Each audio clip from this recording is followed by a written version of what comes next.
So inpatient care can be usually is three different possibilities. Medical inpatient care is often recommended or becomes very important if someone is medically unstable from an eating disorder.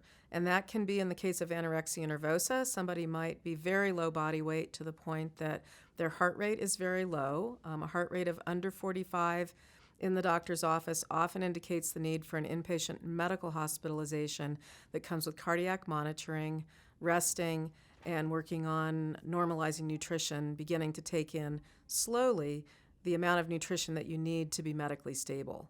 Doctors will also monitor for something called refeeding syndrome if you're in a medical hospitalization. That's important because as you start to take in more nutrition, your body reacts to that in a way that can be dangerous if you're not being monitored in a hospital. Medical hospitalization is usually relatively brief. It might be a few days or several weeks. For most people, over that period of time, your body stabilizes and you're able to move to usually another inpatient level of care, but not in a medical bed. Other inpatient levels of care that are available and that people might seek treatment in can be an inpatient eating disorder unit. Those stays are usually short as well, maybe another week or two, to help you get more medically stable, stepping down from the medical floor, or maybe directly admitted to an inpatient eating disorder unit. But it's not a residential program. The goal with a brief inpatient eating disorder unit stay is for very specialized care.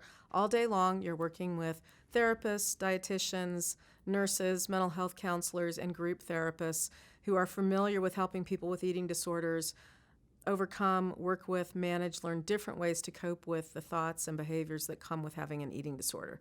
So instead of a situation where you're in a medical bed, doctors are visiting you off and on through the day, but most of the time you're in a bed just resting. In an eating disorder unit, you're typically getting a lot more comprehensive therapy throughout the day.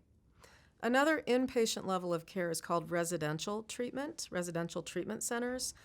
Stays in residential programs are usually a minimum of a month, might be up to 3, 4, 5, or 6 months, or even longer. People who enter residential treatment typically have had a very difficult time recovering from an eating disorder in outpatient or day treatment care.